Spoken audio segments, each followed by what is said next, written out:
Hello everyone, कैसे हैं आप सभी। मेरा नाम शुभम भारद्वाज है। यूपी पुलिस एसआई के एग्जाम में जो आने वाले रीजनिंग के 40 सवाल हैं, उनको आप कैसे तैयार करेंगे, कैसे सब्जेक्ट की आप तैयारी करेंगे, ये पूरी स्ट्रेटेजी और पूरा प्लान आपके साथ में शेयर करूंगा। ये प्लान मैंने बना के तैयार कर लिया है। कहाँ से आपको पढ़ना चाहिए, किस टीचर से आपको तैयारी करनी चाहिए, क्योंकि ये सब्जेक्ट स्कोरिंग है और मिनिमम एफर्ट डाल के आप इसमें से मैक्सिमम निकाल सकते हैं। तो ये पूरा प्लान आपके साथ डिस्कस करेंगे। आप इस वीडियो को शुरू से लेकर आखिर तक पूरा देखना, आपको आपका मार्गदर्शन होगा और आपका मनोबल भी बढ़ेगा। चलिए शुरू करते हैं। तो आइए दोस्तों, आज रीजनिंग की स्ट्रेटेजी डिस्कस करते हैं। आपको पता है यूपी पुलिस की 6 से 7 हज़ार पोस्ट फिर से आने वाली हैं और जल्दी ही आपको देखने को मिलेंगी। देखो, रीजनिंग के जो 40 सवाल आपके एग्जाम में आते हैं, रीजनिंग सबसे पहले एक ऐसा सब्जेक्ट है, आप मेरी बात को समझना, ये स्कोरिंग सब्जेक्ट है और ये मैथ से आसान है। तो इसमें आप मैथ्स की अपेक्षा कम एफर्ट लगा के भी ज़्यादा आउटपुट निकाल सकते हैं। और रीजनिंग के जो सवाल हैं यूपी के जो एग्ज़ाम्स हैं यूपी पुलिस के, उसमें ये रहा है, अब तक का जो इनका पैटर्न है वो ये रहा है कि रीजनिंग के सवाल ज़्यादा आते हैं। हालांकि मैथ्स के जो 40 सवाल आते हैं उसमें भी कुछ सवाल रीजनिंग के पूछ लिए जाते हैं।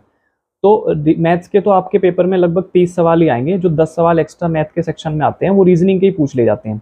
तो रीजनिंग के कहने के लिए 40 सवाल हैं, लेकिन आप जब पेपर में देखेंगे तो तकरीबन ये 50 सवाल हो जाते हैं, क्योंकि मैथ्स में भी रीजनिंग पूछता है।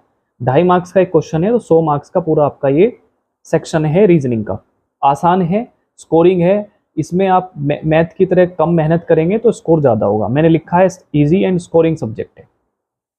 तो अब आप देखो, सबसे पहले आप चाहे फ्रेशर हैं चाहे आप ओल्ड बच्चे हैं, पुराने तैयारी कर रहे हैं, तो सबसे पहले आप सिलेबस देख लो। सिलेबस जो है रीजनिंग का वो 3 पार्ट में मेनली डिवाइड होता है। एक तो वर्बल पार्ट होता है, एक नॉन वर्बल पार्ट होता है और एक एनालिटिकल पार्ट होता है। ठीक है, एनालिटिकल पार्ट ये मैं अलग अलग अभी आपके साथ डिस्कस करूंगा। देखो, जो इंपॉर्टेंट टॉपिक्स हैं वो मैंने येलो कलर से हाईलाइट किए हुए हैं, जो आपको सबसे पहले पढ़ने हैं और जिनका वेटेज एग्जाम में सबसे ज़्यादा है। जिसमें आप सबसे पहले देखेंगे कोडिंग डिकोडिंग, इसके सवाल पेपर में आते हैं। कोडिंग डिकोडिंग फेवरेट टॉपिक है यूपी पुलिस एग्जाम में आने वाला। उसके बाद पेयर फॉर्मेशन, सीरीज। अच्छा, सीरीज 3 तरह की होती है, लेटर सीरीज, अल्फाबेटिकल सीरीज और नंबर सीरीज। तो सीरीज के सवाल बहुत आते हैं पेपर में और इसमें आप फंसते भी हैं। तो सीरीज एक ऐसा चैप्टर है जिस पर आपको ज़्यादा प्रैक्टिस करनी होगी। फिर एनोलॉगी आपकी है, सिमिलरिटी जिसको सादृश्यता बोलते हैं। Odd one out, odd one out और क्लासिफिकेशन डिफरेंसेस, इसका मतलब ये होता है कि आपके पास 4 ऑप्शन आ जाएंगे, उन चारों में से आपको किसी एक ऑप्शन को क्या करना होगा, चूज करना होता है। जैसे 4 ऑप्शन उसने दिए और 3 ऑप्शन उसने दे दिए इंडिया के शहर और 1 शहर दे दिया उसने किसी बाहर की कोई दे दिया उसने, तो वो आपको ढूंढना होगा। फिर मिसिंग नंबर है, इसमें आपको प्रैक्टिस करनी होगी। फिगर काउंटिंग, ट्रायंगल्स काउंट करना, स्क्वायर काउंट करना, रेक्टेंगल्स काउंट करना, स्ट्रेट लाइन काउंट करना, वो सब। कोडेड इक्वेशंस आती हैं, जो आप सिंबॉलिक रिप्रेजेंटेशन देखते हैं रीजनिंग में, वो। ब्लड रिलेशन, रक्त संबंध के सवाल आते हैं। डायरेक्शन और डिस्टेंस इंपॉर्टेंट है। सिलोजिज्म बहुत इंपॉर्टेंट है। रैंकिंग अरेंजमेंट इंपॉर्टेंट है। सिटिंग अरेंजमेंट इंपॉर्टेंट है। पजल बाद में करना, रेयर ही पूछी जाती है। 17 के अगर हम लेवल को देखें तो पजल पूछ सकता है, लेकिन इस बार तो नहीं आई है, तो बाद में कर लेना, ऐसा नहीं है, ये टॉपिक बाद में कर लेंगे आप। उसके बाद इनइक्वालिटी बहुत इंपॉर्टेंट टॉपिक है। यूपीएसआई में 102 सवाल हर शिफ्ट में आते हैं। मशीन इनपुट आउटपुट के सवाल 17 के एग्जाम में तो पूछे गए हैं, लेकिन 21 में नहीं आए और अभी जो 25 का एग्जाम हुआ था उसमें भी नहीं आए। उसके बाद वेन डायग्राम के सवाल आते हैं पेपर में भाई। कैलेंडर और क्लॉक भी बहुत इंपॉर्टेंट है, जिसमें से कैलेंडर ज़्यादा इंपॉर्टेंट है। तो जो टॉपिक हाईलाइट मैंने किए हुए हैं वर्बल पार्ट के, coding decoding, series, missing number, figure counting, coded relationship और ये डायरेक्शन और distance, syllogism, seating arrangement, inequalities, Venn diagram और कैलेंडर, ये आप पहले करेंगे और ये आपका वर्बल का पार्ट हो गया। अब आइए हम बात करते हैं एनालिटिकल पार्ट की। एनालिटिकल पार्ट आजकल जो स्टेटमेंट और कंक्लूजन्स वाले जो आते हैं, या स्टेटमेंट और आर्ग्यूमेंट वाला जो चैप्टर आता है, जिसको हम बोलते हैं कथन और तर्क, कथन और निष्कर्ष, कॉज एंड एक्शन, कथन और कार्यवाही। एक चैप्टर आता है डेटा सफिशिएंसी, ये बहुत इंपॉर्टेंट है यूपीएसआई के एग्जाम के लिए, इसको आप अच्छे से करना। डेटा सफिशिएंसी एसएससी में मेंस में पूछा जाता है, लेकिन यूपीएसआई अपने यहाँ पूछता है रीजनिंग में। स्टेटमेंट अजम्पशंस यानी कि कथन और पूर्वाधारणा वाला चैप्टर है, ये पूछा जाता है पेपर में। कॉज एंड इफेक्ट, कारण और प्रभाव, ये भी आता है। पेपर कटिंग एंड फोल्डिंग, ये नॉन वर्बल का पार्ट हो गया। ये नॉन वर्बल के मैंने अलग से सेक्शन यहाँ बनाया था, लेकिन उसके टॉपिक्स मैंने इधर ही लिख दिए। पेपर कटिंग एंड फोल्डिंग, कागज को मोड़ना, उसको कट करना वापस से, आकृति किसके जैसी दिखती है वो। Voter image, mirror image paper में पूछी जाती हैं। एम्बेडेड फिगर का मतलब होता है छुपी हुई आकृतियां पहचानना। एक यूपीएसआई में एक चैप्टर आया था 21 में, भी उसके सवाल एक दो शिफ्ट में आए हैं, डॉट सिचुएशन करके। तो ये भी चैप्टर आता है आपके पेपर में। उसके बाद फिगर फॉर्मेशन, आकृतियों को पूरा करना, फिगर फॉर्मेशन, फिगर का फॉर्मेशन करना। फिगर रिलेटेड सीरीज आती हैं और कंप्लीशन ऑफ फिगर, ये है फिगर को पूरा करने वाली। तो ये कुछ चैप्टर्स हैं नॉन वर्बल के, और ऊपर आपका एनालिटिकल पार्ट है। तो एनालिटिकल पार्ट भी पेपर में पूछा जाता है और इसका वेटेज काफ़ी अच्छा खासा है। नॉन वर्बल का पार्ट पूछा जाता है और ये वर्बल के आपके टॉपिक्स है। तो ये तो है पूरा आपका सिलेबस जो आपको तैयार करना है रीजनिंग के लिए, ठीक है। कम मेहनत में ज़्यादा स्कोर कराने वाला और ज़्यादा क्वेश्चन पूछे जा रहे हैं, तो बहुत इंपॉर्टेंट है ये सेक्शन रीजनिंग का। इसको आप बहुत अच्छे से तैयार करेंगे। तो ये तो रही सिलेबस की बात। अब कैसे तैयार करेंगे, कैसे पढ़ना है, कहाँ से तैयारी करनी है, वो आगे की चीज़ें डिस्कस करते हैं। देखिए, एक तो आप सबसे पहले किसी एक टीचर को सिलेक्ट कर लो। हाउ टू प्रिपेयर, कैसे आप तैयारी करेंगे, किसी भी एक टीचर से जिससे आपकी ट्यूनिंग सही बैठती है। बहुत सारे टीचर हैं यूट्यूब पे, किसी से भी आप किसी का कोर्स ले लो अगर आप फ्रेशर हैं तो आप उनसे पहले अपना कोर्स कंप्लीट कर लो सारा। एक एक चीज़ आपको पढ़नी है। कोर्स कैसे कंप्लीट करना है, देखो, जैसे आप कैलेंडर है, अब ये कंसेप्चुअल टॉपिक है, ठीक है। इसको आप जब तक आप इसके कॉन्सेप्ट्स नहीं सीखेंगे तब तक आप इसका क्वेश्चन नहीं लगा पाएंगे। ऐसे ही क्लॉक है, जब तक आपको क्लॉक के कॉन्सेप्ट सारे नहीं पता होंगे आप इसका क्वेश्चन नहीं लगा पाएंगे।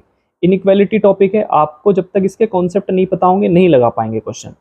Ranking arrangement, sitting arrangement based, IQ based question होते हैं। आप अगर टीचर से नहीं भी पढ़ेंगे, सिंपल आप प्रैक्टिस करेंगे, पीवाईक्यू लगाएंगे तो आप इसको कर लेंगे। लेकिन इसमें भी बहुत सारी शॉर्ट ट्रिक्स होती हैं, कैसे आपको बिठाना है सर्कल पे, इनसाइड जब फेस होगा, या सर्कल पर कैसे बिठाना है जब आउटसाइड फेस होगा, तो राइट और लेफ्ट कैसे चेंज हो जाता है इस सिचुएशन में। या कई बार वो रेक्टेंगल पर बिठा देता है, दीवारों पर बिठा देता है, कोने पर बिठा देता है, ठीक है।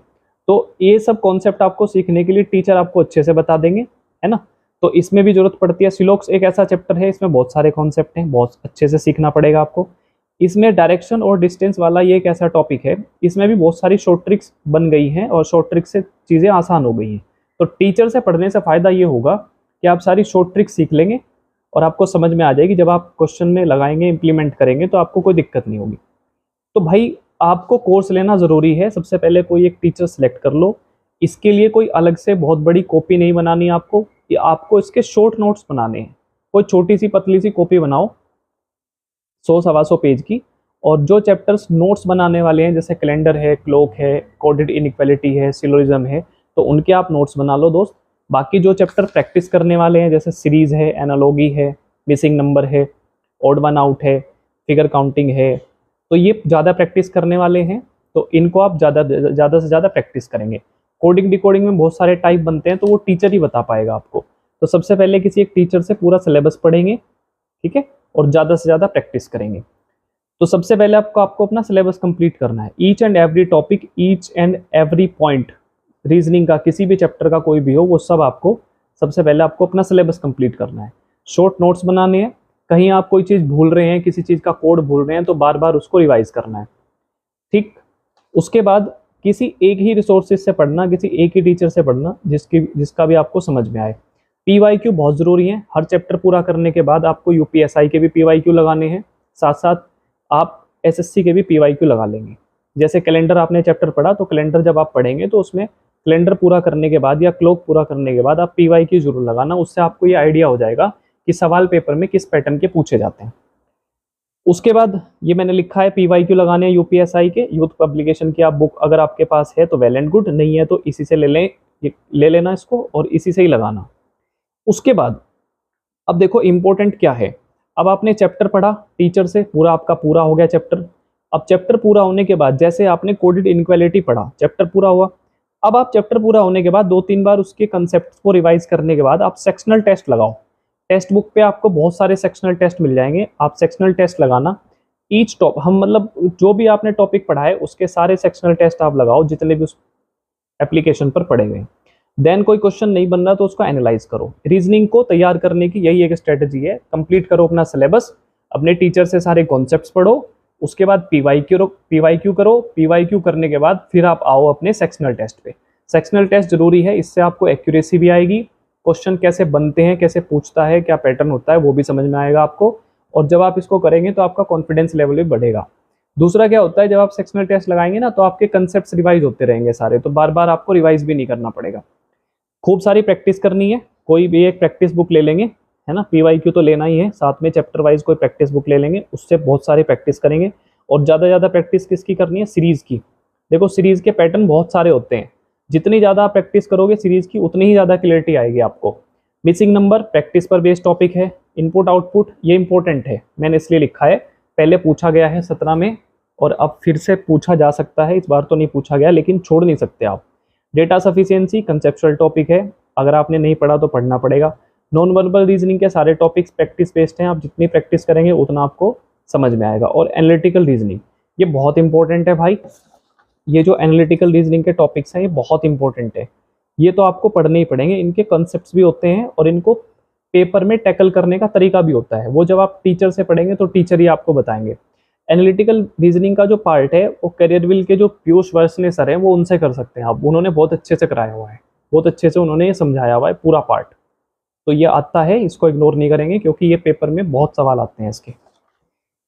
ठीक है, तो ये रही बात। अच्छा, कितना टाइम दें आप रीजनिंग को पर डे, तो 2 से 3 घंटे आप दें इसको आराम से।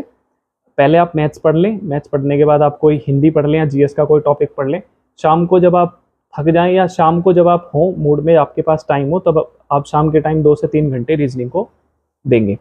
अब देखो आपकी रीजनिंग में आपकी स्पीड को इम्प्रूव क्या करेगा, सबसे पहले तो आपको स्क्वायर याद होने चाहिए, मैथ्स में भी आपको हेल्प करेंगे 50 तक। क्यूब आपको लर्न होने चाहिए, प्राइम नंबर्स आपको पता होने चाहिए 100 तक, कौन प्राइम नंबर होता है, स्क्वायर रूट आपको निकालने आना चाहिए।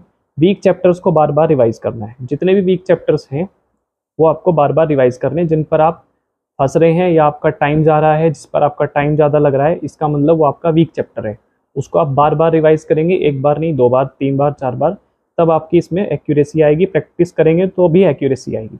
तो ये पूरा सिलेबस है रीजनिंग को। रीजनिंग को इतना टाइम नहीं देना जितना मैथ्स को देना है, लेकिन रीजनिंग आपको उससे ज़्यादा नंबर देगा, जितने आप मैथ्स में एफर्ट लगाएंगे उससे कम एफर्ट में इसमें ज़्यादा आउटपुट आपको मिलेगा। तो ये स्ट्रेटजी है, इस तरीके से आप पढ़ लें, यूथ की बुक ले लें, किसी एक टीचर से पढ़ लें, पीयूष वर्सने सर बहुत अच्छे टीचर हैं, करियरविल पर पढ़ाते हैं, उनका कोर्स लेकर आप पढ़ सकते हैं।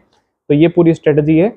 आई होप आपको ये वीडियो अच्छी लगी होगी, वीडियो अच्छी लगी है तो हमारे चैनल को सब्सक्राइब करें। Thank you. ये जो मैंने बनाया है इस पर पूरा सिलेबस मैंने लिखा है, पूरा एक एक चीज़ को मैंने एक्सप्लेन किया है, इसकी PDF आपको हमारे टेलीग्राम चैनल पर मिल जाएगी, तो आप हमारे टेलीग्राम चैनल से जाकर इसको डाउनलोड कर सकते हैं, या आप इसका फोटो मैं वहाँ डाल दूंगा, आप वहाँ से देख सकते हैं। Thank you.